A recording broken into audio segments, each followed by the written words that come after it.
one show was done with a full soundtrack playing in the background. It's not going to be this one. Hair's going to get in the way. Here we go.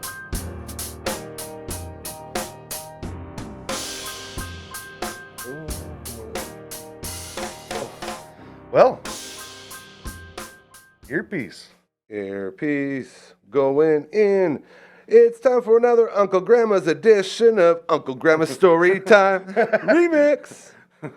Remix. Oh man, it's so close. Oh, I gotta make sure to pay homage here to Your good buddy Joe on a good Joe season so far. This has been really nice.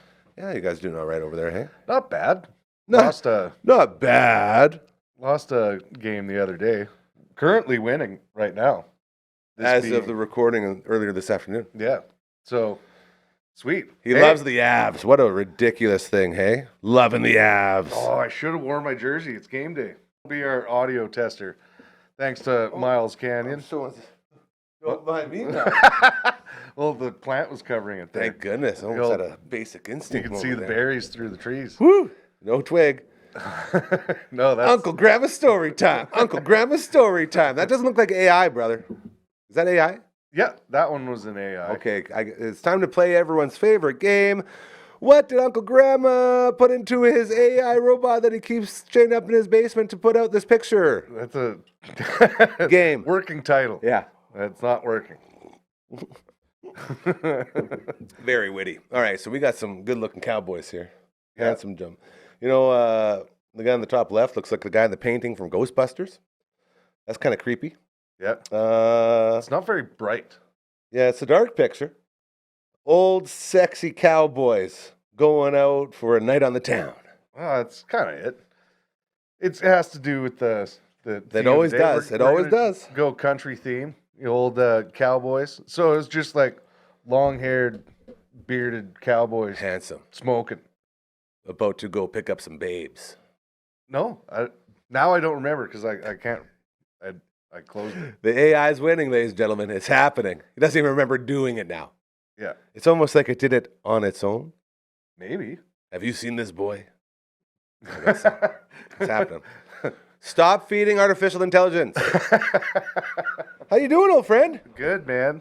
How are things with you? It's Christmas time. We're Christmasing it up. Yeah, right. It's almost December's almost over. I don't think time exists anymore. That's just a hot take. Like every time I lay down, I feel like I sleep a week. I don't get any rest, and a week's gone. Like it was just Monday yesterday in my head. That might be because I work every day and weekends don't really exist. Time just I'm starting to think that's what it is because together. It's like things like this. We come in here, we record. I end up working a couple hours on a Sunday. Yesterday, a couple shows, a couple hours on a Saturday. Yeah. It's like every day you're doing a little bit, so I don't really have that. It's just time is flying way too fast, and I hate it. That's my point. Slow it down, please. Hey, artificial intelligence, maybe slow down time a little bit. Maybe we'll free your AI that he's hiding out. Might be fun. Yeah. So that's a little bit about me and how I'm doing. But I'll tell you this.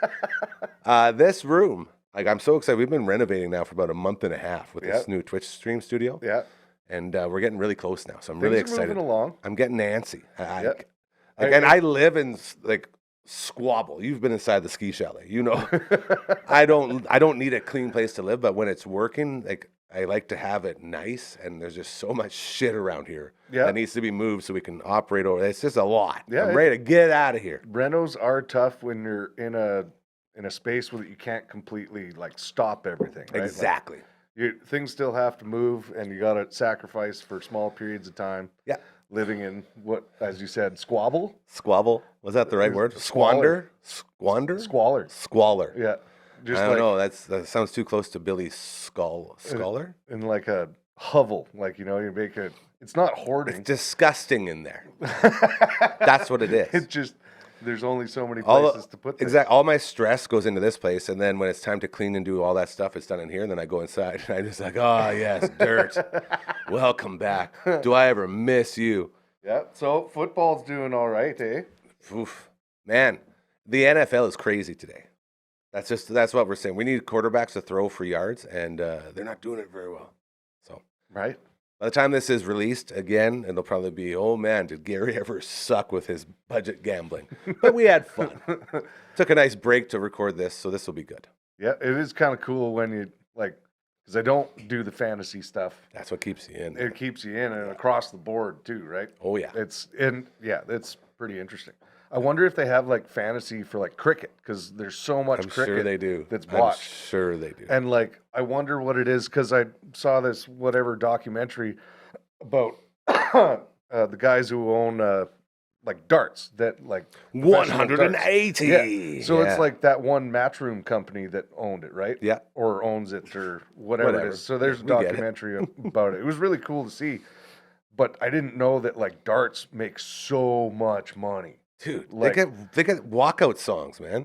Oh, like yeah. when guys walk to the dartboard, they play music. Oh, and like songs you know, and they get the crowd going, they amp them up, and everyone has signs. It's wild. And I guess like because I've always wanted to go to a live dart game, and that whole documentary just shut down my dreams, because there's like almost 3 or more year waiting list. Yeah. And there's like celebrities and stuff. It doesn't matter. You have to buy a ticket. You don't get bumped on any list. Like it's What nuts. do you think this is? The waiting list for Augusta for a little golf tour, or maybe the waiting list to go get some tickets at the Frozen Tundra, Lambeau Field. And what are some other places that have long waiting lists? That doesn't matter. We don't like that though.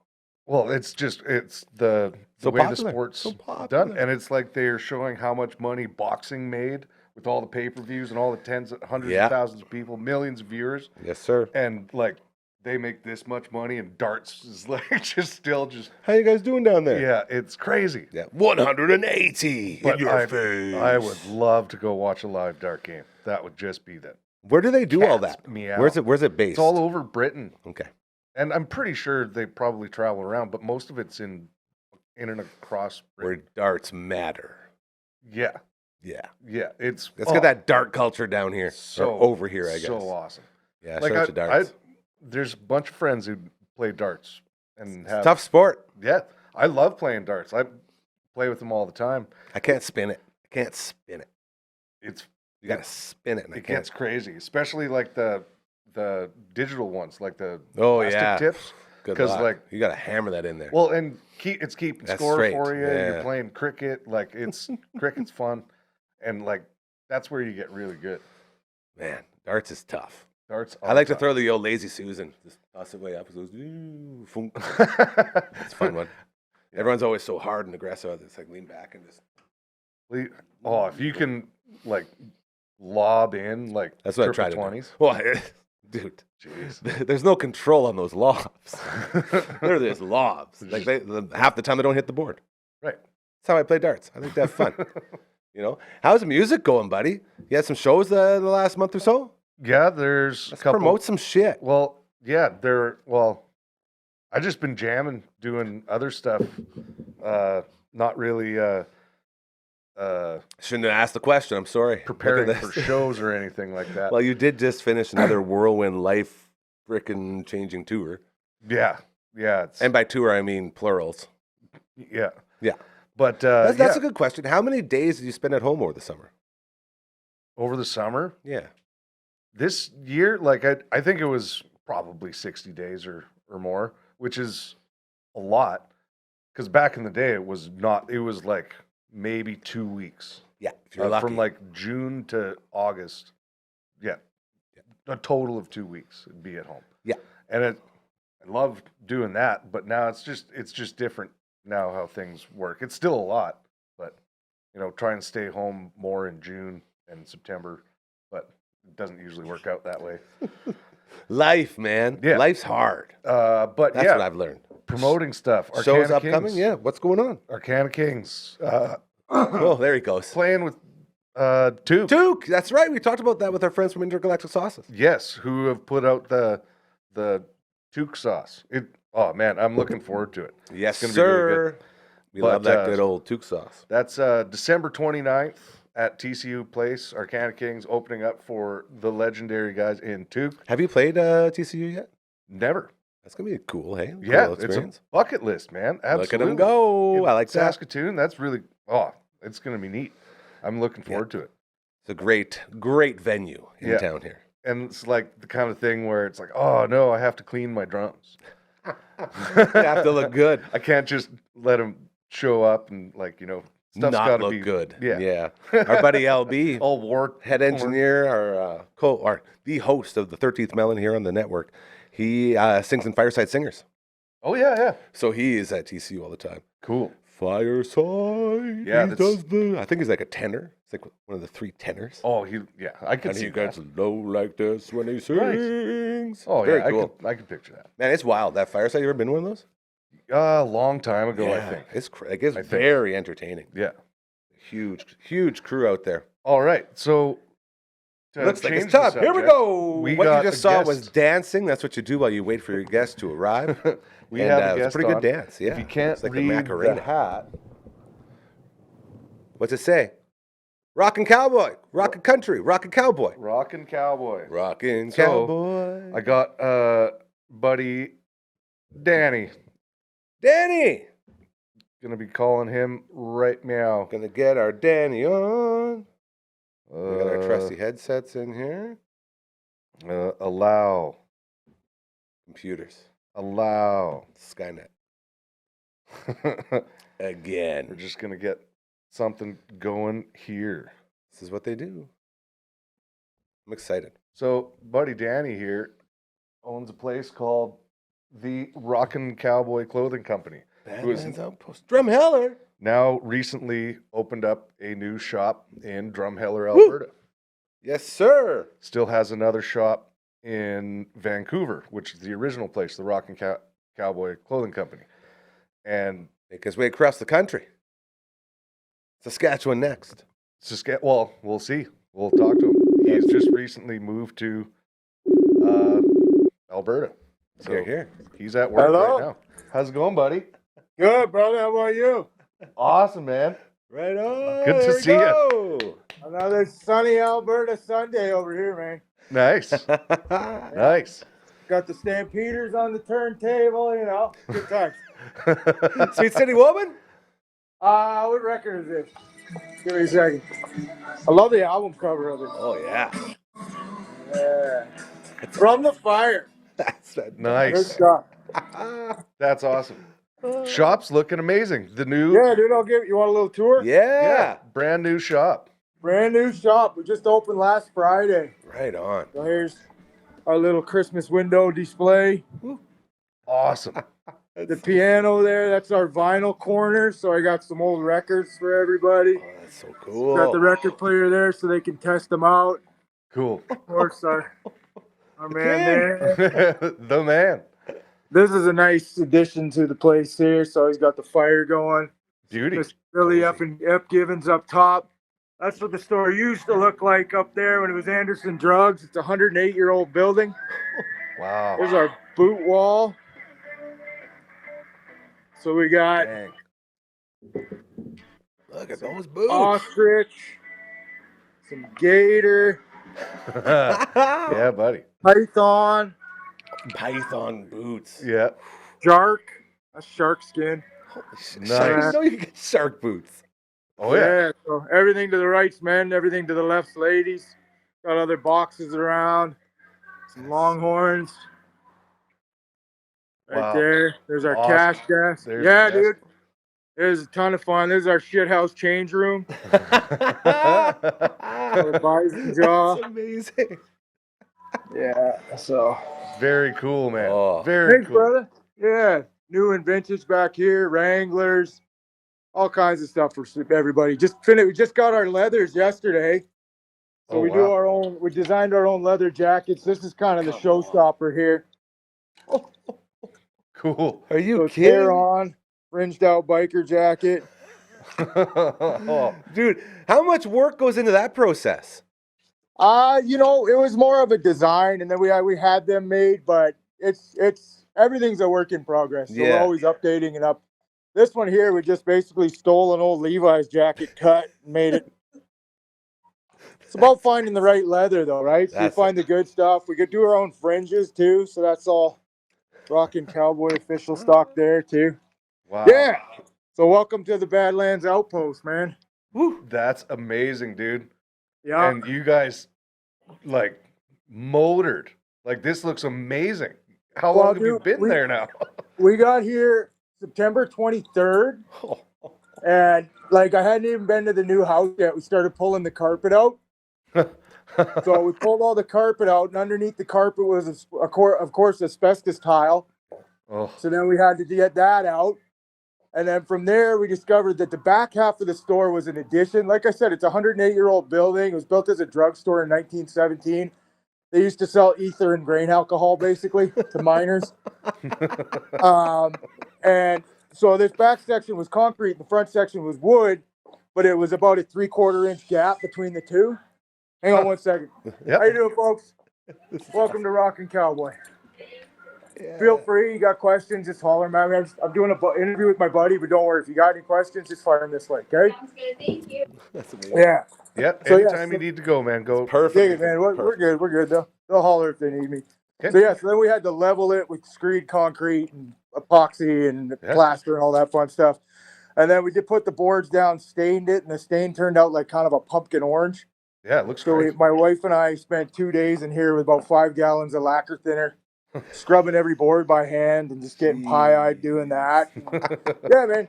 We just started doing. We had a lot of help too, so it certainly wasn't just the two of us. I had a great contractor, Wes, who came in and he kind of showed me what to do and let me loose on it, and then come and be like, "Did that wrong? Let's do it over." Yeah, But no, it was like 14-hour days for almost 2 months, getting it ready to go. yeah, because Yeah. that place looks unreal. Yeah. And you Thank must you. have been pulling that much time. Oh That's yeah, nuts. dude. We had this is our accessories, right? I like it because it kind of looks like a Vietnam watchtower, POW camp watchtower or something there. Yeah, it's pretty mean looking. Just a couple of pallets and some 4x4 set into the old floor joist. Yeah. That's Yeah. awesome. Those And like Yeah, I saw man. the ribbon cutting thing, like you had the mayor and Yeah, the people mayor around. came out and El Fantastic. Patron from the coast there, Dave and his wife Renee, and we all cut the ribbon, and then we did country night with the Dragons here, the AJHL team. So I think we're gonna do that every year. Yeah, I I saw had pictures of that. That's great. I had some of the boys come in, and we dressed them all up. Like you said, you saw the pictures there, and Yeah. I mean, honestly, the response from the community has been crazy. Like it was the Wednesday before the opening when I took the paper out of the window. I didn't even have the paper all the way down, and there was half a dozen people in the store already. Love that. Yeah, and then like Friday was crazy, and then Saturday, like way beyond anything we thought we'd be doing coming in. And then Saturday they do Festival of Lights downtown in Drumheller here, and so they light the big Christmas tree at the end of our street, but they shut it down and put fire pits out and big community events. So I mean, we were wall to wall all weekend, and That's amazing. it's been flowing steady since, man. Like the response has been incredible. We're happy to be here. Like honestly, Grandma, I think I've wanted to live in Drumheller since I was about 7. Right. So Yeah. so it's beautiful. Yeah, because After you had a spot, wasn't it just north? Like kind of near wherever? Near Edmonton or something? well, that was my mom's place. She lived out in South Cooking Lake for years and years and years. That's where it was. Yeah, so like just outside Sherwood Park there. Yeah. But I mean, I was born in Calgary and grew up on Highway 762 near Millerville. So Yeah. moved away from there since when I was 13. It's been 30 years since I lived in Alberta. I'm real happy to be home. Yeah. My family's close by. It's nice and relaxed here. Everybody's cool. Yeah, Plus, man. it's an old mining community, right? And like, Oh, there's so much history. dude, so much history, and everyone's super nice, friendly, welcoming. But you also know if you were a bit too much of a loudmouth, you'd probably get punched in the face here still too. So Yeah. I like that attitude to it, and it's just I don't know, it's the Badlands of Alberta. Can't beat it. Dude, man, it just I don't know. As soon as you said you're going there, like of course you are. Yeah. It seems like that's where you're from. Oh, yeah, it is now, man. Like at 11 years, I'm not gonna shit talk Vancouver, but 11 years of living there. Anytime we're out on bike trips and stuff, people ask where I'm from, and I'd say I live in East Vancouver, right?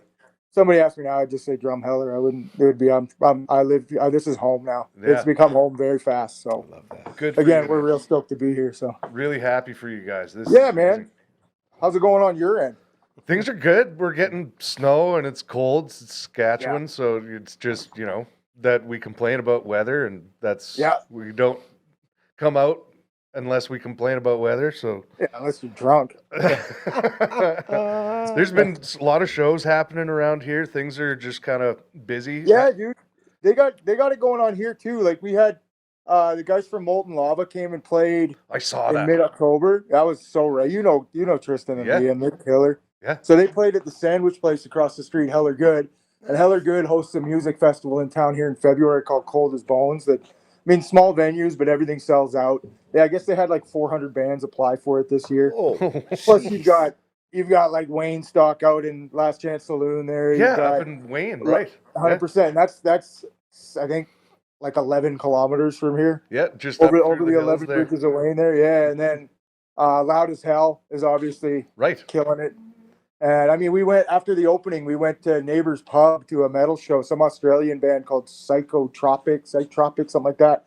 And they had like the house was packed. It's a small venue, but the house was packed. Real good energy in it. So Nuts. and there's lots of musicians locally. There's lots of artists, lots of cool people. So. That's really good to know. I am always surprised by like some of the other smaller communities in Alberta where you go and you see the community so tight, and there is a music scene. There is lots of stuff like, and it's what, and yeah, like places like Lacombe and Nisku and weird little spots that you think are like just suburbs, but it's like, oh no, there's like a friggin' music scene here. This is 100%. crazy. I mean, Saskatchewan's the same way, right? Like I remember in the old Sparky Agonal days, like you got PA had its own big scene, and then you had like the Ituna Hotel every once in a while would do something, and like I remember hearing you guys always talked about Ituna.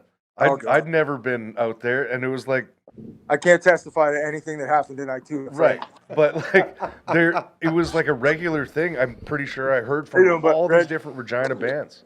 Oh yeah. Like, we played in Ituna. It's like I don't think I knew anybody from Saskatoon that played out there.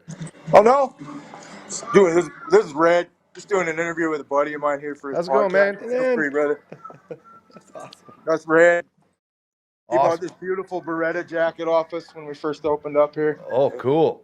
So the Italian Slick. firearms maker. They make hunting coats and stuff too. So badass. That's awesome. Yeah. Rad, dude. Yeah. Awesome. So like are there you've had people perform in there before? Like I remember seeing like your buddies with the Dead South dudes when they show up in Vancouver. Nate played the Vancouver store. I mean, we used to in Vancouver we did a concert series every Christmas or every December, where Fridays, Saturdays, New Year's Eve, and Christmas Eve we do a concert series. Yeah. We're not doing it as much out there this year just because I'm here and it's kind of hard to the logistics. Mm-hmm. But we do a mariachi, father and son mariachi band called La Santissima every Christmas Eve, and that'll happen again out there this year. Awesome. I mean, we've had tons of shows come through that really awesome bands. We've had Howlin' Pete and the Wolves, Howlin' Pete and Megs Benedict play here for our opening. Put them up on the boot wall here, and they're killer. Really, really good stuff. Local guys or Alberta guys? Yeah, they're Alberta guys. They're from Calgary. Cool. But Peter's like real throwback. He's a young dude, but super talented, multi-instrumentalist, piano, Jerry Lee Lewis kind of stuff. And Megs plays saxophone most of the time, but she's also like real talented, just multi-instrumentalist. They do great stuff together. I actually met them the first show out of COVID. I rode to meet the Dead South guys in Medicine Hat, and they were Red Deer, and they were playing at Bo's Bar and Stage there. Yeah, it was like the first 2021 first show out of COVID. And like I remember the roof was sweating on us. It was just gnarly in there. Yeah. So it was real good. And Howlin' Pete opened, so I met them there and always intended to do something with them. And got them for the opening. It was a perfect fit. That's awesome. Yeah. Connections, man. I love when connections work out there. Oh yeah, 100%. That's how it grows. That's the magic of like like Grandma. How many years we known each other now? It's getting to be like 16 years probably. Yeah, 15, 16 and like years. Too bad you guys couldn't make the wedding, but like Balls was at the wedding with us. Right. And, yeah. Oh man. Big James was there.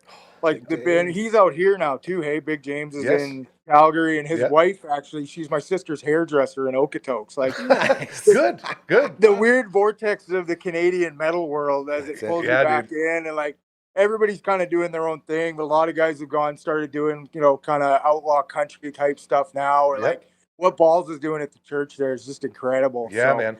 Sorry You was for all right, obviously not making her out, but Oh. there's conflicting schedules at the time. But Yeah. oh man, that it I just mean, looked like a blast. It was like real it FOMO. was Looking it at was the a ton of pictures, fun, it's like man. ah, It was a real good time, and like Don and Luke Hart were Yep. there, of course.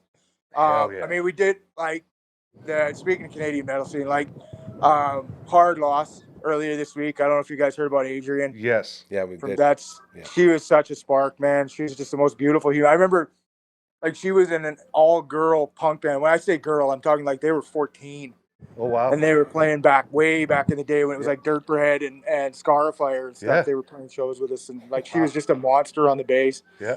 All finger style, 6-string bass, playing with Calevera, and like just such a Clever's lovely amazing. human being. And- 100%. And she was just such a beautiful person that Yeah. I know. I big love to everybody who knew her, and I think we're all very lucky to have known her for the Absolutely. brief time she had with us, right? Absolutely. That's another thing about the whole like metal scene is like I'd never even heard of this woman or met her or anything, and then once it happened, you see all these tributes come out. You say that person must have been really special. Yeah. Now you You know know, a lot she's about her. everywhere. Dude, Exactly. Like incredible. now I know who It's she is funny, and the band. It's crazy. I met Jeff from Loud as Hell for the first time on Friday there, and her name was one of the first ones that came up. Right. Just that she passed like 2 days later. It's really kind of crazy how the world works like that sometimes. It So is. true. It very Just much gonna is. customer up here real quick. I love No that. problem, man. Do your thing. This is Everything so you're looking real. for. This is great. Yeah. It's been a little bit more next time I Yeah. What a vocals. tough thing, you know, to Yeah. see as a community for everybody coming together and putting together tributes and talking Thank about the little times that even, you know, Those little interactions. 30 seconds of someone's time can, you know, change your life. And you got to tell people about that stuff. You got to tell people when they made an impact on you and everything. Yeah. And other people should know that. So it's, It's another life lesson right there. Yeah. absolutely. Yeah, remember the Lava Goat Diagonal tour? There's a lot of impacts made now.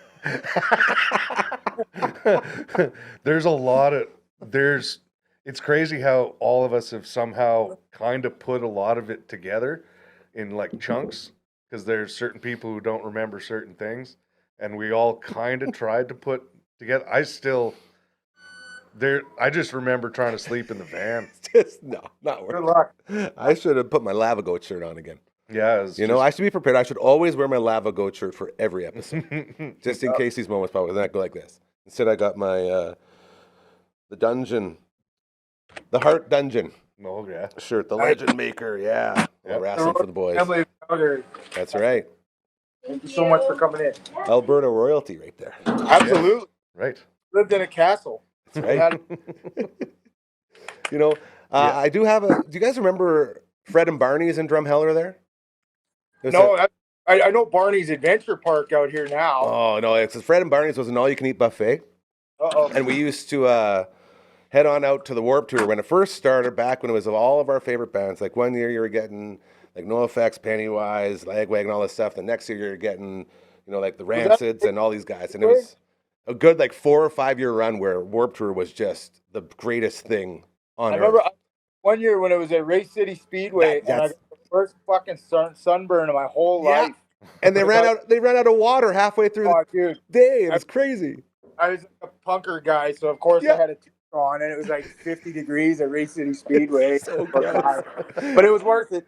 That's the thing. Second. Everyone was puking with their with a smile on their face, which is pretty rare. Totally. But we were at one. We were on our way back, and it was obviously like the end of a Warped Tour, so everyone was all lit up. And we stopped at Fred and Barney's, and we went in there, and it was a buffet. So there was 4 of us, and 3 of us got the buffet, and my one buddy ordered a cheeseburger. And for some reason, that really pissed me off because we were at this buffet. It's like, why would you order a cheeseburger when you got this entire buffet? So we ended up eating and getting a little bit through it, and then all of a sudden someone said something, and then things escalated, and all of a sudden the burger ended up on my buddy's chest, exploded. And it's the only time in my life I've ever been in an actual food fight. Like, this is kind of fun. Just all drunk and stoned, throwing food at each other. Like, this is the best. And then It's like Revenge of the Nerds or something. literally, it was wild. And then the owners come out and say, "You get out right now. You're never welcome back at Fred and Barney's." And I remember taking the plate and trying to walk out with the place. Like, "No plate for you." She took it back and they yelled at us. Said, "Never again."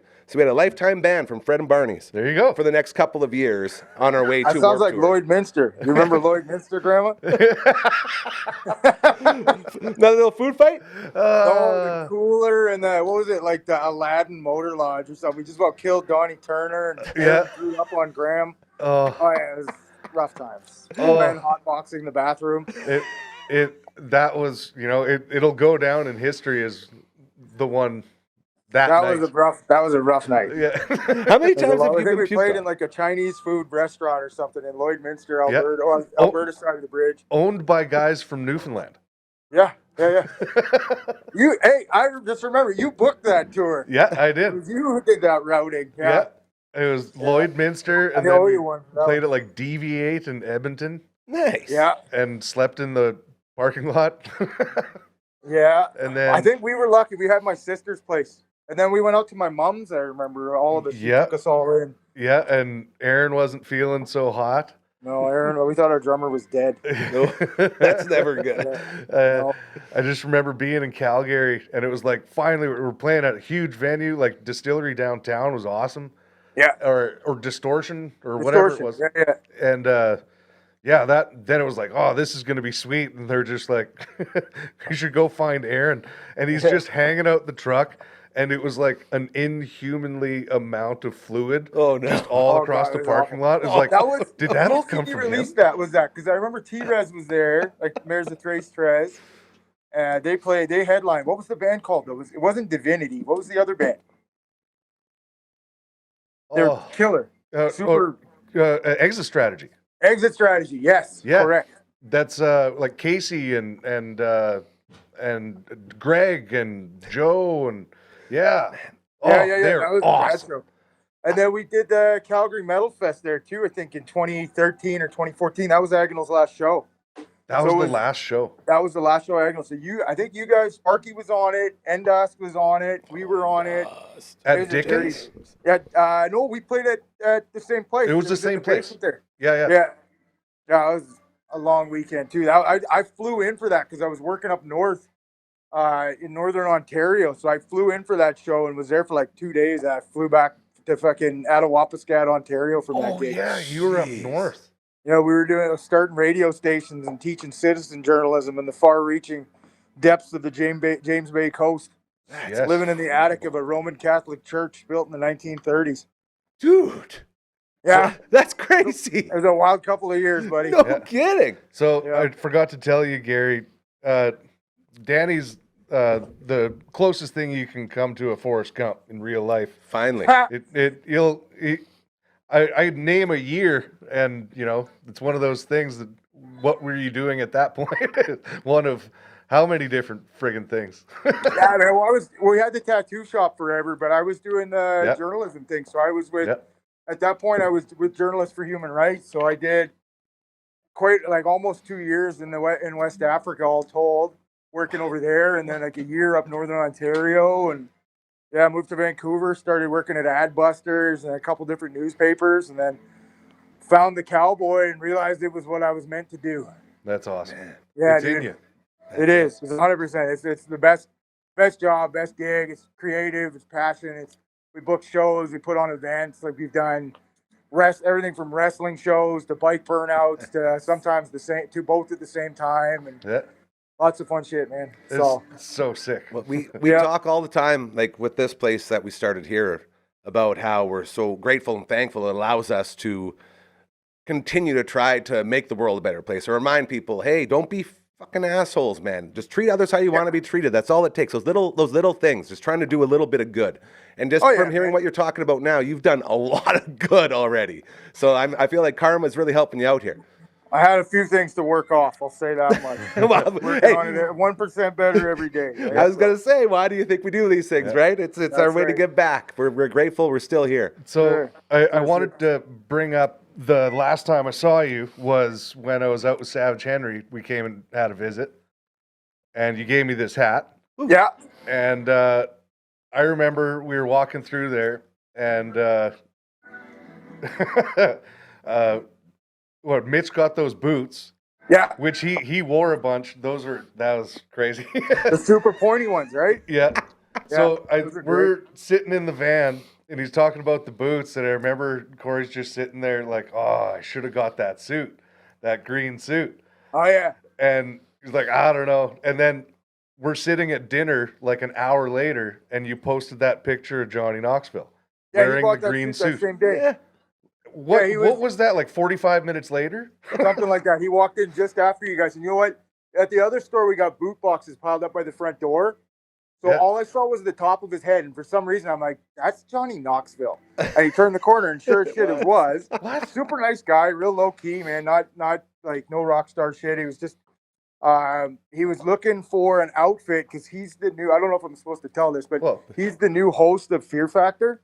oh, wow. Yeah, I seen a commercial for it, so I think you're good. I seen it on Yeah, TV. so he was looking for like, I mean, he's a country guy too. Like he's Johnny Knoxville. Yeah. He made that movie years ago about when they stole Graham Parsons' body and burned it up by a Joshua Tree. That's a great movie.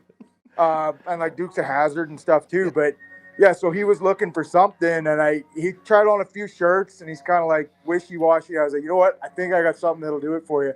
So I grabbed the suit, and he looked at it, and he's like, I don't want to try it on because if it doesn't fit, it'll break my heart. Right? I'm like, okay, That's amazing. just try it on, man. Just try it on. So he tried it on, and it fit like it was cut for him. It was a 1960s, came from Texas, rhinestone suit that, like, again, fit like it was made for him specifically, and I guess it was. And he left super happy, got hat and boots and everything. One guy, when he was in the store, asked for a picture. He was super cool about it. He was like, yeah, just let me finish trying on my boots and we'll get you set up, right? So yeah, that was an interesting day for sure. That was my last Sunday at that store too, which was crazy because when I started working there, I started just working Sundays. And like it was, pretty, there was no, like, we hadn't been open Sundays previous. I just kind of, Dave was, took a chance on having me in there, and we really built it into something. Like for a little store, we've got a pretty big footprint, and like we got a fight league that we sponsor now on the coast, Battlefield Fight League, which is a UFC feeder league. One of our guys just went, he was in the final of the Ultimate Fighter for welterweight, Rodrigo Ceznando. He's a monster. Yeah, and like it just, we just keep doing what we're doing, and people seem to connect with it, and we connect with them. So great. I was gonna ask, like you've been really working hard, like with jiu-jitsu here in the last little while. Yeah, what I remember seeing. Last like 10 years. I mean, I found jiu-jitsu found me at probably about my lowest. I was about 280 pounds, and I had one phone number in my phone that was the Iranian, and I would call him, and he would come to my house, and I'd get in the back seat and get a little baggy, and I wasn't doing so good. My mom had just passed, and then it was one of those, get it together or be done situations. And I found jiu-jitsu and started doing that. Started every day, 6 days a week, 2-3 hours a day with my professor, Professor Bronco or Professor Leonard. And the crew there became like a family to me, right? And I got my black belt November 22nd of 2024. Congrats. And now here in Drum, we've got a 2-day-a-week class going at the community facility that we're building into something. We're getting like 12, 14 guys every class. There's a big jail here, so I got a couple of the jail guards come in and train with us. And, it's great, man. One great big Ukrainian farmer guy. He's 295 and like 6'4", and I'm kind of worried that he's going to learn too much. You know what I mean? A lot of pressure coming down on you, but that's the game, right? You learn it and you hand it on as best you can. So like people say that, you're like, okay, so when you get your black belt, jiu-jitsu. It's not the case at all. You know that you know nothing, and like jiu-jitsu is a matter of training. It's not a matter of, it's winning or learning, yes, but it's a matter of like constant and consistent training is what's going to get you to the next level, and there's no other way to do it. For me, like modern life in every sense has so many distractions, and like your phone beeps, and you almost always kind of, if you don't pull yourself out of it, you feel like you're in the wrong spot, or you're not quite sure where you're supposed to be. But as far as mindfulness goes, if you got a 230-pound man with his knee in your chest, you're pretty much right there. Yep. Very present. Gives it a meditative quality. That's a really, really good point. Yeah. That's amazing to hear.